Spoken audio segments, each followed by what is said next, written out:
Liquor scam కేసులో కీలక పరిణామాలు చోటు చేసుకున్నాయి. ఢిల్లీ ముఖ్యమంత్రి కేజ్రీవాల్ కు మరోసారి సమన్లు పంపించిన ఈడీ ఈ నెల 26న విచారణకు హాజరు కావాలని ఆదేశించింది. ఇక ఇదే కేసులో ఢిల్లీ డిప్యూటీ సీఎం మనీష్ సిసోడియాకు జ్యుడిషియల్ కస్టడీని పొడిగించింది రౌస్ అవెన్యూ కోర్టు. మరోవైపు ఈ కేసు దర్యాప్తుపై స్టేటస్ రిపోర్ట్ను సీల్డ్ కవర్లో కోర్టుకు సమర్పించింది సిబిఐ. ఢిల్లీ ముఖ్యమంత్రి అరవింద్ కేజ్రీవాల్ కు మరోసారి నోటీసులు జారీ చేసింది enforcement directorate. Excise policy case దర్యాప్తులో ఈ నెల 26న విచారణకు హాజరు కావాలని సూచించింది. ఈ కేసులో విచారణ జరిపేందుకు తమ ముందు హాజరు కావాలని కేజ్రీవాల్ కు ఇప్పటి వరకు 6 సార్లు సమన్లు జారీ చేసింది ఈడీ. ఒక్కసారి కూడా ఆయన విచారణకు హాజరు కాకపోవడంతో ఈడీ కోర్టును ఆశ్రయించింది.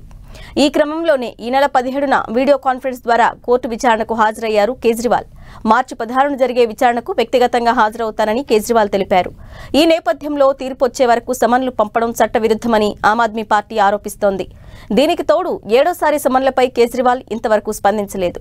మరోవైపు ఇదే కేసులో అరెస్ట్ అయి ఢిల్లీ డిప్యూటీ మాజీ సీఎం మనీష్ సిసోడియాను పోలీసులు రౌస్ అవెన్యూ కోర్టులో హాజరుపరిచారు. న్యాయస్థానం ఆయన జ్యుడిషియల్ కస్టడీని మార్చి 12 వరకు పొడిగించింది.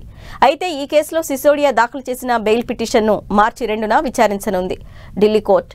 ఈ కేసుకు సంబంధించిన పిటిషన్ సుప్రీంకోర్టులో కూడా పెండింగ్లో ఉండడంతో విచారణను వాయిదా వేశారు. ఇక ఈ కేసులో దర్యాప్తు స్టేటస్ రిపోర్ట్ ఇవ్వాలని సిబిఐని నెల రోజుల క్రితం ఢిల్లీ హైకోర్టు ఆదేశించింది. ఈ క్రమంలో తాజా దర్యాప్తుపై రిపోర్టును సీల్డ్ కవర్లో న్యాయస్థానానికి సమర్పించింది. అయితే ఈ స్టేటస్ రిపోర్టును ఎట్టి పరిస్థితుల్లోనూ బయటపెట్టొద్దని సిబిఐని ఆదేశించింది కోర్టు.